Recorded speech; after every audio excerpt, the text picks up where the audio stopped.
ಮೊದಲು ಈ ಅವಕಾಶ ನಮಗೆ ದೊರಕುವ ಹಾಗೆ ಮಾಡಿರ್ತಕ್ಕಂಥ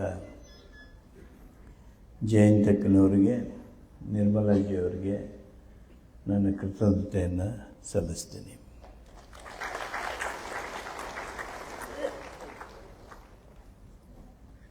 ವಾತಾವರಣ ಹೆಂಗಿದೆ ಅಂದರೆ,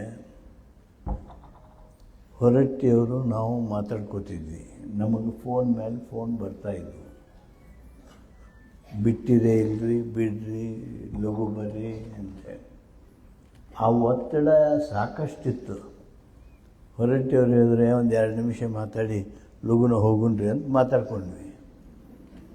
ಯಾವಾಗ ಬಂದು ಇಲ್ಲಿ ನಿಂತು ನಿಮ್ಮನ್ನು ನೋಡಿದ್ರು ಹೊರಟ್ಟಿಯವರು ಒತ್ತಡ ಮುಕ್ತರಾಗಿಬಿಟ್ರು. ಅವರು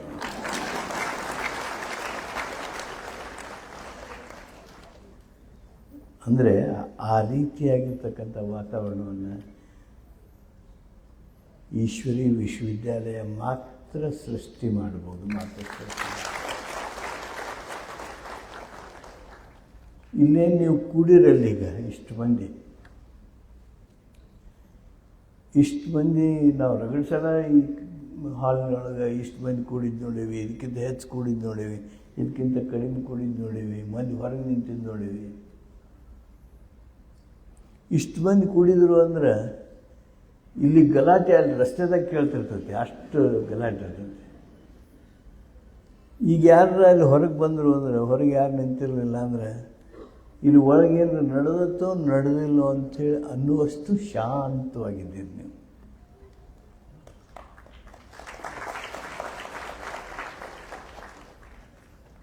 ಅನಿವಾರ್ಯವಾದ ಕೆಮ್ಮು ಬಿಟ್ಟರೆ ಯಾವುದೇ ರೀತಿಯಾಗಿರ್ತಕ್ಕಂಥ ಶಬ್ದ ಇಲ್ಲ. ಅಲ್ಲಿ ನಮ್ಮ ಕುರ್ಚದಿಂದ ಅದೇನೋ ಪ್ಲೇಟ್ ಬಿತ್ತು ಕಾಣುತ್ತೆ, ಅದೇ ಎಲ್ಲರಿಗೂ ಕೇಳ್ತು. ನೀವು ಎಷ್ಟು ಶಾಂತಿದ್ರಿ ಅಂತೇಳಿ ನೀವು ಗಮನಿಸ್ಬೇಕಂದ್ರೆ, ಪೂಜ್ಯರಾದ ಸುದೇಶ್ ಡಿಜಿಜಿಯವರು ಮಾತಾಡುವಾಗ ಕರೆಂಟ್ ಹೋಯಿತು, ಮೈಕ್ ಹೋಯಿತು.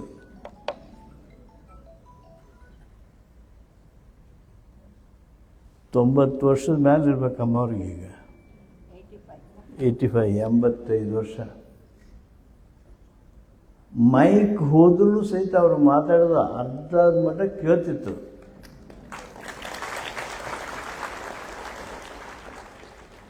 ಎಂಬತ್ತೈದು ವರ್ಷದವರು ಮಾತು ಇಂಥ ಹಾಲಿನೊಳಗೆ ಮೈಕ್ ಇಲ್ಲದೆ ಕೇಳುವಷ್ಟು ಶಾಂತತೆ ಕಾಪಾಡ್ತೀರಿ ಅಂದರೆ ಅದು ನಿಮ್ಮ ಮನೋಸ್ಥಿತಿ, ಆ ಶಾಂತ ಭಾವನೆ, ಆ ಶಿಸ್ತು, ಸಂಯಮ, ಇವೆಲ್ಲವುಗಳನ್ನು ತೋರಿಸಿದ್ರೆ ಇದೆಲ್ಲ ನರಿಷ್ ಮಾಡಬೇಕು, ಇದನ್ನು ಪರ್ವರಿಷ್ ಮಾಡಬೇಕು, ಹಿಂಗಿರಬೇಕು ಅಂಥೇಳಿ ತರಬೇತಿಗೊಳಿಸ್ಬೇಕು ನಾವು ನಮ್ಮ ಮನಸ್ಸನ್ನು. ಆ ತರಬೇತಿ ಒಂದು ದಿವಸಕ್ಕೆ ಬರೋದಿಲ್ಲ, ಅದು 10 ಹಲವು ವರ್ಷ, 10 ಹಲವು ತಿಂಗಳು ನಾವು ಈ ಸ್ಥಿತಿಗೆ ಮುಟ್ಟೋದಕ್ಕೆ ಕಾರಣ ಈಶ್ವರಿ ವಿಶ್ವವಿದ್ಯಾಲಯದ ಅತ್ತಂಗಿಯರು ಅಂಥೇಳಿ ಹೇಳಿದರೆ ಅತಿಶಯೋಕ್ತಿ ಆಗೋದಿಲ್ಲ.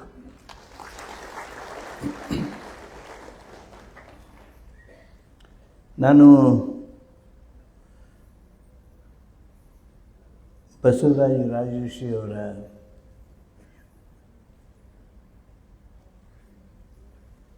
ಪ್ರಯತ್ನಗಳನ್ನು,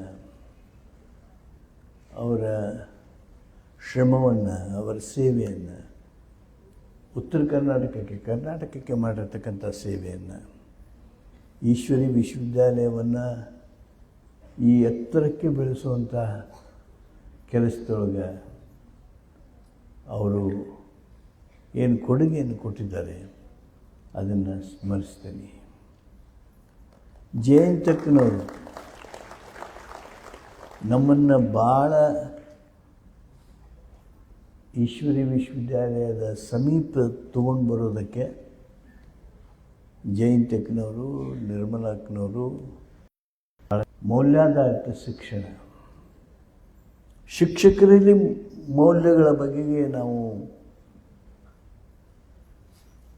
ವಿಶೇಷ ಮಾರ್ಗದರ್ಶನ ಮಾಡಬೇಕು. ಮೌಲ್ಯಗಳನ್ನು ಅವರ ಬದುಕಿನಲ್ಲಿ ಅಳವಡಿಸಿಕೊಂಡು ವಿದ್ಯಾರ್ಥಿಗಳಿಗೆ ಬೋಧನೆ ಮಾಡುವಂಥ ಆ ವ್ಯಕ್ತಿತ್ವವನ್ನು ರೂಪಿಸಬೇಕು ಅಂಥೇಳಿ ಅಲ್ಲಿ ಆ ಸಂಸ್ಥೆಯನ್ನು ಪ್ರಾರಂಭ ಮಾಡುವಂಥ ಸಂದರ್ಭದೊಳಗೆ ನಮ್ಮ ಜೊತೆಗೆ ಹೆಚ್ಚು ಒಡನಾಟ ಬಂತು. ಸರ್ಕಾರದಲ್ಲಿ ಆ ಕೆಲಸ ಆಗೋ ಹಾಗೆ ಮಾಡಿಸ್ಕೊಳ್ಳೋದ್ರೊಳಗೆ ಅವರು ಮಾಡಿರ್ತಕ್ಕಂಥ ಪ್ರಯತ್ನ, ಆದ ನಂತರ ನಮ್ಮ ಗದಗಿನಲ್ಲಿ ಒಂದಲ್ಲ ಎರಡಲ್ಲ 10 ಈಶ್ವರಿ ವಿಶ್ವವಿದ್ಯಾಲಯಗಳ ಘಟಕಗಳನ್ನು ಸ್ಥಾಪನೆ ಮಾಡಿ, ಹಳ್ಳಿಗೆ ಅವುಗಳನ್ನು ಸ್ಥಾಪನೆ ಮಾಡಿ ಇವತ್ತು ಈಶ್ವರಿ ವಿಶ್ವವಿದ್ಯಾಲಯದ ಚಟುವಟಿಕೆಗಳಲ್ಲಿ ಗದಗನ್ನು ಮುಂಚೂಣಿಗೆ ತಂದು ನಿಲ್ಲಿಸಿದ್ದಾರೆ. ಅವ್ರಿಗೆ ಒಂದು ದೊಡ್ಡ ಆಸ್ತಿ ಈಶ್ವರಿ ವಿಶ್ವವಿದ್ಯಾಲಯಕ್ಕೆ ಒಬ್ಬ ದೊಡ್ಡ ಮನುಷ್ಯ ಪ್ರಿನ್ಸಿಪಲ್ ಕುರ್ತಕೋಟಿಯವರು ಆ ದೊಡ್ಡ ಮನೆಯನ್ನೇ ಇವರಿಗೆ ದಾನ ಮಾಡಿದರು.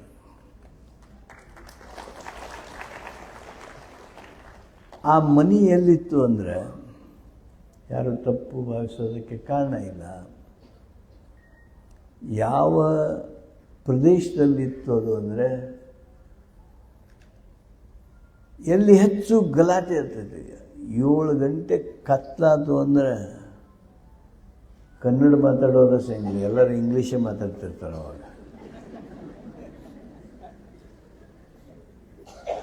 7 ಗಂಟೆ ನಂತರ 2-3 ಹೊಡೆದಾಟ ಆಗಲಿಲ್ಲ ಅಂದರೆ ಅವತ್ತಿನ ದಿವಸ ಹಾಳಾತ್ಪ ಅಂತೇಳಿ ಅನ್ನೋವಂಥ ಬಂದಿದ್ದಾರೆ. ಅಂಥ ಪ್ರದೇಶದಲ್ಲಿ, ಆ ಮಧ್ಯ ಪ್ರದೇಶದಲ್ಲಿ ಈಶ್ವರಿ ವಿಶ್ವವಿದ್ಯಾಲಯದವರು, ಜಯಂತಕ್ಕವರು ಅಲ್ಲಿ ಈಶ್ವರಿ ವಿಶ್ವವಿದ್ಯಾಲಯದ ಘಟಕ ಮಾಡೋದಕ್ಕೆ ನಿರ್ಣಯಿಸಿದರು. ನಾನು ಜಯಂತಕ್ಕನವ್ರಿಗೆ ಅವತ್ತು ಹೇಳಿದೆ, ಇದು ನಿಮ್ಮ ಜೀವನದೊಳಗಲ ಅತ್ಯಂತ ಕಠಿಣವಾಗಿರ್ತಕ್ಕಂಥ ಸವಾಲಿದು. ಯಾಕಂದರೆ ಉತ್ತಮವಾಗಿರ್ತಕ್ಕಂಥ ಕಟ್ಟಡವನ್ನು ಕಟ್ಬೋದು, ನೀವು ಉತ್ತಮವಾಗಿರ್ತಕ್ಕಂಥ ರಸ್ತೆಗಳನ್ನು ನಿರ್ಮಾಣ ಮಾಡ್ಬೋದು, ಒಬ್ಬ ಮಗುವನ್ನು ಉತ್ತಮ ನಾಗರಿಕನನ್ನಾಗಿ ಮಾಡ್ಬೋದು. ಆದರೆ ದಾರಿ ಬಿಟ್ಟು ಹೋಗಿರ್ತಕ್ಕಂಥ ಅಥವಾ ಈ ವ್ಯವಸ್ಥೆಗೆ, ಶಾಂತಿಗೆ ತದ್ವಿರುದ್ಧವಾಗಿರ್ತಕ್ಕಂಥ ನೂರಾರು ಸಾವಿರಾರು ಜನರನ್ನು ತಿದ್ದುಪಡಿ ಮಾಡೋದು ಅಂದರೆ ಅದು ಅತ್ಯಂತ ಕಠಿಣವಾಗಿರ್ತಕ್ಕಂಥ ಕೆಲಸ. ಅವ್ರಿಗೆ ಶಿಕ್ಷೆ ಕೊಡಿಸ್ಬೋದು ನೀವು, ಆದರೆ ಅವ್ರನ್ನ ಸುಧಾರಿಸೋದು ಭಾಳ ಕಠಿಣ.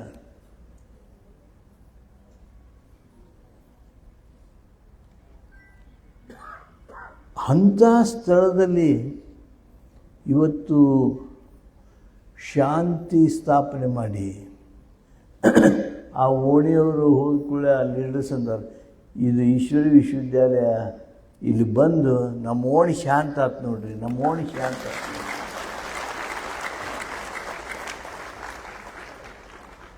ಈಶ್ವರಿ ವಿಶ್ವವಿದ್ಯಾಲಯ ವಿಸಿಬಲ್ ಆಗಿ ಯಾವುದಾದ್ರೂ ಒಂದು ದೊಡ್ಡ ಸಾಧನೆ ಮಾಡಿದರೆ ಆ ಪ್ರದೇಶವನ್ನು, ಓಣಿಯನ್ನು ಶಾಂತಿಗೊಳಿಸಿ ಶಾಂತಿ ಸಂಸ್ಥೆಯನ್ನು ಅಲ್ಲಿ ಸ್ಥಾಪನೆ ಮಾಡಿದ್ದು ಒಂದು ದೊಡ್ಡ ಸಾಧನೆ ಹಾಗೆ ಅಂತೇಳಿ ನಾನು ಭಾವಿಸ್ಕೊತೀನಿ.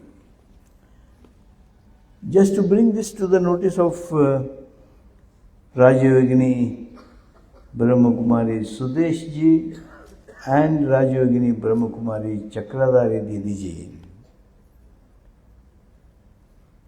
A wonderful work is done in Gadag to establish a peaceful unit of Ishwari Vishwavidyalaya. Perhaps you might have visited that, you might have seen it. It is on the banks of Bishmala tank, and it has changed the life of those who reside in that locality. This is one of the great services that has been rendered.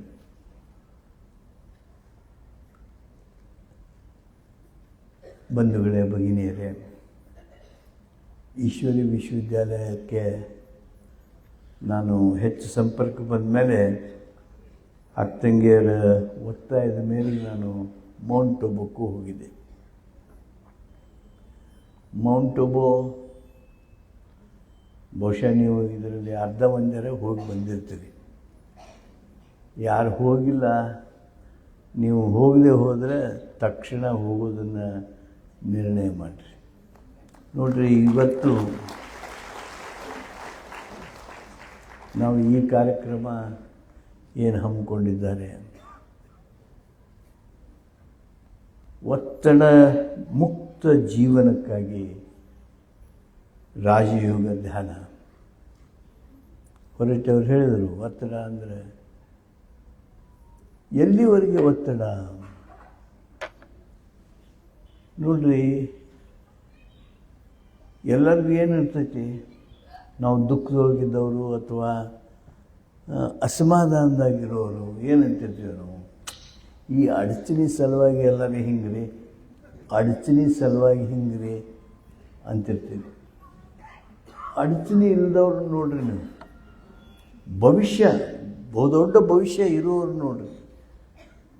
ಅದು ಅಮೇರಿಕಾದಾಗಿದ್ದವ್ರನ್ನಾರ ನೋಡ್ರಿ, Germany ಒಳಗಿದ್ದವ್ರನ್ನಾರ ನೋಡ್ರಿ, ಬೆಂಗಳೂರಾಗಿದ್ದವ್ರನ್ನಾರ ನೋಡ್ರಿ, ಮುಂಬೈದಾಗಿದ್ದವ್ರು ನೋಡ್ರಿ, ನೀವು ಹುಬ್ಬಳ್ಳಿಯಾಗಿದ್ದವ್ರನ್ನ ನೋಡ್ರಿ. ಗಂಡ ಹೆಂಡತಿ ಇಬ್ಬರು ಯುವಕರು, ಅವರು ದೊಡ್ಡ ಪ್ರಮಾಣದಲ್ಲಿ ಭವಿಷ್ಯ ಹೊಂದುವವರು, 2 ಲಕ್ಷ 3 ಲಕ್ಷ ತಿಂಗಳಿಗೆ ಪಗಾರ ಬರ್ತಿರ್ತೈತಿ, ಉತ್ತಮ ಕಾರ್ ಇಟ್ಕೊಂಡಿರ್ತಾರೆ. ಅವ್ರ ಬದುಕು ಹೆಂಗದಾವ ಇವತ್ತು ನೀವು ಲೆಕ್ಕ ಹಾಕಿದ್ರಿ ಅಂದರೆ ಸೂಕ್ಷ್ಮವಾಗಿ. ಜಗಳ, ಗಂಡ ಹೆಂಡತಿ ಜಗಳ, ನಾವಿಬ್ಬರು ಕೂಡಕ್ಕೆ ಸಾಧ್ಯ ಇಲ್ಲ ಅಂತ ಮಾತಾಡ್ಕೊಳ್ಳೋದು, ಬಡದಾಟ, physical violence, divorce, suicide, murder. ಯಾವುದಕ್ಕೆ? What for? ಎಲ್ಲ ಭೌತಿಕವಾಗಿರ್ತಕ್ಕಂಥ ಸೌಲಭ್ಯ, ಸೌಕರ್ಯ, ಸವಲತ್ತು ಇದ್ದಾಗ ಈ ರೀತಿ ಮನಸ್ಸಿನ ಸ್ಥಿತಿ ಬಂದಿದೆ ಅಂದರೆ ಎಲ್ಲೋ ಒಂದು ಕಡೆ ಕೊರತೆ ಆಗಿದೆ. ಅದೇ ಆಧ್ಯಾತ್ಮದ ಕೊರತೆ, ಅದೇ ಮನಸ್ಸಿನ ಶಾಂತಿಯ ಕೊರತೆ. ನಾವು ಎಲ್ಲರೂ ಅಕ್ಕವು ಹಂಗೆ 5-6 ಮಂದಿ ಕುಂತು ಬಿಡಿತಿರ್ತಾರೆ. ಅವರು ಅದಾಗ ಮನೆಯ ಅತ್ತಿ, ಅದ ಮನೆ ಸೊಸಿ, ಆ 200 ಮಂದಿನೂ ಖುಷಿ ಅದಾರ. ಅವರು ಜಗಳ ಇಲ್ಲ, ತೊಂದರೆ ಇಲ್ಲ, ಏನೂ ಇಲ್ಲ. ಆದರೆ ಬರೀ ಇಬ್ಬರು ಕೈ ತುಂಬ ಹಣ ಇದ್ರೂ ಸಹಿತ ಶಾಂತಿಯ ಬದುಕು ಮಾಡೋದಕ್ಕೆ ಸಾಧ್ಯ ಇಲ್ಲ. ಅಂದರೆ ಅಲ್ಲಿ ಈಶ್ವರಿ ವಿಶ್ವವಿದ್ಯಾಲಯದ ನೆನಪು ಬರಬೇಕು. ನೀವು ಈಶ್ವರಿ ವಿಶ್ವವಿದ್ಯಾಲಯದವರು ಅಂಥವ್ರನ್ನ ಗುರುತಿಸುವಂಥ ಅತ್ಯಂತ ಅಗತ್ಯತೆ ಇದೆ. ನೀವು 65-70 ವರ್ಷದವರು, ನಮಗೂ ತಲೆ ಬೇಸರಾಗಿರ್ತಾವೆ, ಆದರೆ ಸ್ವಲ್ಪ ಹೆಚ್ಚು ಕಡಿಮೆ ಹೆಂಗರ ಹೊಂದ್ಕೊಂಡಿರ್ತೀವಿ. ಆದರೆ ಈ ಕೈಗೆ ಬಂದ ಪೀಕು ಕೆಟ್ಟು ಹೋಗಲ್ದಂಗೆ ಆ ಶ್ರೇಷ್ಠವಾಗಿರ್ತಕ್ಕಂಥ ಮಾನವ ಸಂಪನ್ಮೂಲ, ಆ ಯುವಕರನ್ನು, ಅವ್ರನ್ನ ನೀವೇನು ತ್ಯಾಗ ಮಾಡೋದಕ್ಕೆ ಕೇಳಬೇಡ್ರಿ. ಈಶ್ವರಿ ವಿಶ್ವವಿದ್ಯಾಲಯ ಏನು ತ್ಯಾಗ ಮಾಡೋದಕ್ಕೆ ಕೇಳಂಗಿಲ್ಲ ನಿಮ್ಮನ್ನು. ಅವ್ರಿಗೆ ಸರಿಯಾಗಿ ಬದುಕ್ರಿ, ಶಾಂತವಾಗಿ ಬದುಕ್ರಿ. ನನ್ನ ವೈಯಕ್ತಿಕ ಅಭಿಪ್ರಾಯದೊಳಗೆ ಅತ್ಯಂತ ಸಮಾಜದೊಳಗೆ ಆದರ್ಶವಾಗಿರ್ತಕ್ಕಂಥದ್ದು ಗೆಳೆಯರಾದ ಏಣಿಗೆಯವರು, ವಕೀಲರು, ಈರೇಶ್ ಅವರು ಒಪ್ಕೊತೀರಿ ಅಂತ ಭಾವಿಸ್ತೇನೆ ನಾನು. ಇಲ್ಲಿ ನೋಡ್ರಿ, ಇಲ್ಲಿ ಬಂದಾರಲ್ಲ, ಇವರು ಯಾರು ಈಶ್ವರಿ ವಿಶ್ವವಿದ್ಯಾಲಯ ಈ ಓಂ ಶಾಂತಿ ಸಂಸ್ಥೆ ಇದು ನಮ್ಮ ಜಾತಿದು ಅಂತ ಸೇರಿದವರಲ್ಲಿ ಇಲ್ಲಿ ಬಂತು, ನಮ್ಮ ಧರ್ಮದ್ದು ಅಂತ ಸೇರಿದವರಲ್ಲ. ಒಬ್ಬರ ಹೆಗಲು ಒಬ್ಬರಿಗೆ ಏನು ಹತ್ತದ, ಅವರು ಭಿನ್ನ ಜಾತಿಯವರೇ ಇದ್ದಾರೆ, ಭಿನ್ನ ಆರ್ಥಿಕವಾಗಿರ್ತಕ್ಕಂಥ ಅಂತಸ್ತಿನವರಿದ್ದಾರೆ. ಈ ಸಂಸ್ಥೆ ಒಳಗೆ ಧ್ಯಾನ ಮಾಡೋಕ್ಕೆ ಬಂದರೆ ನಿಮ್ಮ ಆರ್ಥಿಕ ಅಂತಸ್ತು ಕೇಳೋದಿಲ್ಲ, ನಿಮ್ಮ ಧರ್ಮ, ಜಾತಿ, ಉಪಜಾತಿ, ಪಂಗಡ ಕೇಳೋದಿಲ್ಲ. ಇಲ್ಲಿ ಬಂದಾಗ ಅವು ಯಾವ ಮನಸ್ಸಿನೊಳಗೆ ಬರೋದಿಲ್ಲ. ಅಂಥ ಮನಸ್ಥಿತಿ, ಅಂಥ ಆದರ್ಶಗಳು ಇವತ್ತು ಎಲ್ಲರೇ ಇದ್ದರೆ ಅದು ಈಶ್ವರಿ ವಿಶ್ವವಿದ್ಯಾಲಯದೊಳಗೆ ಅದಾವ. ಇಂಥ ಶ್ರೇಷ್ಠ ಮನಸ್ಥಿತಿಯನ್ನು ನೀವು ನಮಗೆ ಸಂಸ್ಕಾರ ನೀಡಿ ನಮ್ಮ ಸಂಸ್ಕಾರದಿಂದ ದೇಶಕ್ಕೆ ಒಳ್ಳೆಯದನ್ನು ಆಗುವಾಗೆ ಮಾಡ್ತೀರಿ, ಮಾಡುವಂಥ ಕೆಲಸ ತಾವು ಮಾಡ್ತಾಯಿದ್ದೀರಿ. ನೋಡಿರಿ, ಎಂಥ ಪ್ರಸಂಗದೊಳಗೆ ನೀವು ಹೋಗಿ ಮನೆಗೆ ಟಿ ವಿ ಹಚ್ಚಿದ್ರಿ ಅಂದ್ರೆ ಇಲ್ಲಿಂದ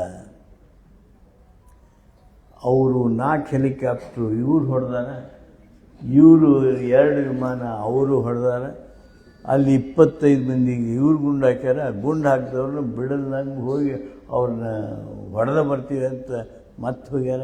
ಇವನ್ನ ಕೇಳ್ತೀವಿ. ಉಕ್ರಾನ್ದಂಥ ರಾಷ್ಟ್ರದೊಳಗೆ ಅದು ಏನು ಪೂರ್ಣ ಹಾಳಾದ್ರೂ ನಾವು ಮಾತ್ರ ಅವ್ರನ್ನ ಬಿಡಂಗಿಲ್ಲ ಅಂತ ಅವ್ರು ಹೋಗ್ತಾರ, ಅವ್ರು ಮುಗಿಸೇ ಬಿಡ್ತೀವಿ ಅಂತ ಮತ್ತೊಬ್ಬರು ಬರ್ತಾರೆ. ಈ ರೀತಿಯ ಜಾಗತಿಕ ವಾತಾವರಣದೊಳಗೆ ಈಶ್ವರಿ ವಿಶ್ವವಿದ್ಯಾಲಯ ಧ್ಯಾನ ಯಾವುದಕ್ಕೆ ಧ್ಯಾನ? ವಿಶ್ವ ಏಕತೆಗೆ ಧ್ಯಾನ, meditation for world unity. Not only that, to enhance the confidence, mutual confidence, ಒಬ್ಬರೊಬ್ಬರಲ್ಲಿ ವಿಶ್ವಾಸ ಒಬ್ಬರೊಬ್ಬರಲ್ಲಿ ಎಷ್ಟು ಕೊರತೆ ಆಗಿದೆ ಅಂದರೆ ಮಾನವ ಸಮಾಜ ಹಿಂಗಾದರೂ ಉಳಿಬಹುದೇ ಅಂತ ಪ್ರಶ್ನೆ. There is no confidence between son and a father, between mother and mother in law. ಯಾರು ನೀವು ಇಂಟರ್ ಡಿಪೆಂಡೆಂಟ್ ಅದೀರಿ, ಒಬ್ಬರ ಮೇಲೆ ಒಬ್ಬರು ಪೂರ್ಣ ಅವಲಂಬಿತರಾಗಿದ್ದೀರಿ, ಅವ್ರ ಮೇಲೆ ನಿಮ್ಮ ವಿಶ್ವಾಸಗಳಿಲ್ಲ. ಪರಸ್ಪರ ಅವಲಂಬಿತರಲ್ಲೇ ವಿಶ್ವಾಸ ಇಲ್ಲ ಅಂದರೆ ಇನ್ನು ಯಾರ ಮೇಲೆ ವಿಶ್ವಾಸ ಇಲ್ಲ? ಈ ವಿಶ್ವಾಸಗಳನ್ನು ಕುದುರುವ ಹಾಗೆ ಮಾಡುವಂಥ ಅತ್ಯಂತ ಅನಿವಾರ್ಯದ ಸ್ಥಿತಿ ಇದೆ. ಕೌಟುಂಬಿಕ ಬದುಕು ಶಾಂತವಾಗಿರಬೇಕು, ಸಮಾಧಾನವಾಗಿರಬೇಕು, ಸಂತೋಷದಿಂದ ಇರಬೇಕು. ಅದು ಯಾವಾಗ ಸಾಧ್ಯ ಅಂದರೆ ಮ್ಯೂಚುವಲ್ ಕಾನ್ಫಿಡೆನ್ಸ್ ಆ್ಯಂಡ್ ಟ್ರಸ್ಟ್, ಆ ವಿಶ್ವಾಸ. ನೀವು you find very rare examples. ನಿಮ್ಮ ಮಗಳು ಬಂದು ಮೊಮ್ಮಗಳನ್ನ ಇವತ್ತಿಲ್ಲೇ ನೀನ ಮಲಗಿಸುವ ಅಂಥೇಳಿ ಸಣ್ಣ ಕೂಸನ್ನು ಅವರ ಅವನ ಕೈಯಾಗ ಅತ್ತಿ ಕೈಯಾಗ ಕೊಟ್ಟು ಹೋಗೋದನ್ನು ಎಲ್ಲರೂ ನೋಡ್ತೀರಿ ನೀವು. ನಾವು ಆತ್ಮಾವಲೋಕನ ಮಾಡಬೇಕು. ಅದು ನಮ್ಮ ಮನ್ಯಾಗ ನಡಿಬೋದು, ನಿಮ್ಮ ಮನ್ಯಾಗೂ ನಡೆದಿರ್ಬೋದು, ಎಲ್ಲರ ಮನ್ಯಾಗ ನಡೆದಿರ್ಬೋದು. ಆ ನಿಮ್ಮದೇ ಮಗಳು, ನಿಮ್ಮದೇ ಸೊಸೆ, ಆಕೆಗೆ 1 ವರ್ಷದ ಕೂಸು, 2 ವರ್ಷದ ಕೂಸನ್ನು ನಿಮ್ಮ ಕೈಯಾಗ ಕೊಟ್ಟು ನೀವು ಇವತ್ತು ಕಾಳಜಿ ಮಾಡು, ಇವತ್ತು ನಾನು ಇರೋಂಗಿಲ್ಲ, ನಾನು ಊರಿಗೆ ಹೋಗಿ ಬರ್ತೀನಿ, ಅಥವಾ ನಾನು ನಮ್ಮ ಮನೆಗೆ ಹೋಗಿರ್ತೀನಿ, ಇದೇನು ನಿನ್ನ ಹತ್ರ. ಅದು ಅಮ್ಮ, ಅದು ಅಜ್ಜಿ, ಆ ಮುದುಕಿ ಹಾಲು ಪರಿತಿರ್ತೈತಿ. ಮೊಮ್ಮಗನ್ನ ಒಂದು ದಿವಸ ಇಟ್ಕೊಂಡು ಅದು ಒದರಾಡ್ತಿರ್ತೈತಿ ಅಮ್ಮ ಅಮ್ಮ ಅಂಥೇಳಿ. ಆದರೆ ಬಿಟ್ಟು ಹೋಗೋದಿಲ್ಲ. Why? There is a lack of trust and confidence. ಅಂದರೆ ನನ್ನಷ್ಟು ಇವ್ರು ಕಾಳಜಿ ಮಾಡ್ತಾರೋ ಇಲ್ಲೋ. ಈ ವಿಶ್ವಾಸದ ಕೊರತೆ ನಮ್ಮ ಬದುಕಿನಲ್ಲಿ ಈ ಆಳಕ್ಕೆ ಇಳಿದಾಗ ಮ್ಯಾಲೆ ಹೋದೋದಂತೂ ಅವು ಉತ್ತಾರದಾಗ ಹೆಸರು ಬರೆಸೋ ಮುಂದೆ ಏನೇನು ಎಷ್ಟೆಷ್ಟು ಜಗಳಾಡ್ತೀವಿ ನಿಮಗೆಲ್ಲರಿಗೂ ಗೊತ್ತು. ಅಂಥ ಸನ್ನಿವೇಶದಿಂದ ವಿಶ್ವಾಸವನ್ನು ಕುದುರಿಸಿ ಶಾಂತಿ ಸಮಾಧಾನವನ್ನು ಬಿತ್ತರಿಸಿ ನಮ್ಮೆಲ್ಲರ ಬದುಕು ನೆಮ್ಮದಿ ಬದುಕನ್ನು ಮಾಡೋದಕ್ಕೆ ಈಶ್ವರಿ ವಿಶ್ವವಿದ್ಯಾಲಯ ಏನು ಕೆಲಸ ಮಾಡ್ತಾಯಿದೆ ಆ ಕೆಲಸಕ್ಕೆ ಯಶಸ್ಸು ಸಿಗಲಿ. ಅವರು ಇನ್ನೂ ಹೆಚ್ಚು ಜೋರಾಗಿ ಬೆಳೀಲಿ, ಎತ್ತರಕ್ಕೆ ಬೆಳೀಲಿ. ರಾಜಯೋಗಿನಿಯವರು ಒಬ್ಬರೇ ಅಲ್ಲ, ಇಬ್ಬರೇ ಅಲ್ಲ, ಏನು ಸಾವಿರಾರು ಜನ ಇವತ್ತು ನಮ್ಮ ದೇಶದಲ್ಲಿ ಸೇವೆ ಮಾಡ್ತಾಯಿದ್ದಾರೆ. ಅವರಿಗೆ ಭಗವಂತ ಹೆಚ್ಚಿನ ಶಕ್ತಿ ಕೊಡಲಿ ಅಂತೇಳಿ ನಾನು ಮತ್ತೊಮ್ಮೆ ಈ ಸಂದರ್ಭದಲ್ಲಿ ಪ್ರಾರ್ಥಿಸಿ ನಿಮ್ಮೆಲ್ಲರಿಗೆ ವಂದಿಸಿ ನನ್ನ ಮಾತನ್ನು ಮುಗಿಸ್ತೀನಿ. ಸನ್ಮಾನ್ಯರಾದಂಥ ಶ್ರೀ ಎಚ್ ಕೆ ಪಾಟೀಲ್ ಸಾಹೇಬರಿಗೆ ಅನಂತ ಧನ್ಯವಾದಗಳು. ಸನ್ಮಾನ್ಯ ಅತಿಥಿಗಳು ವಿಶೇಷವಾಗಿ ತಮ್ಮ ಭಾಷಣದಲ್ಲಿ ಇಂದು ಈ ಕಲಿಯುಗದ ಜಗತ್ತಿನಲ್ಲಿ ಒಂದು ನಿಮಿಷ ಸನ್ಮಾನ್ಯ ಬಸವರಾಜ ಹೊರಟ್ಟಿ ಸಾಹೇಬರು, ಎಚ್ ಕೆ ಪಾಟೀಲ್ ಸಾಹೇಬರು ಈಗ ಇಷ್ಟು ಸಮಯವನ್ನು ಅಮೂಲ್ಯ ಸಮಯ ನೀಡಿ ತಮ್ಮ ಹಿತವಚನಗಳನ್ನು ನೀಡಿದ್ದು, ಮೆಡಿಟೇಷನ್ನಲ್ಲೂ ಭಾಗವಹಿಸಿದ್ದು, ಅನುಭವವನ್ನು ಮಾಡಿದ್ದಾರೆ. ಅವ್ರಿಗೆ ಡಿಜಿಯವರು ಈಶ್ವರಿಯ ಕಾಣಿಕೆಯನ್ನು ನೀಡಿ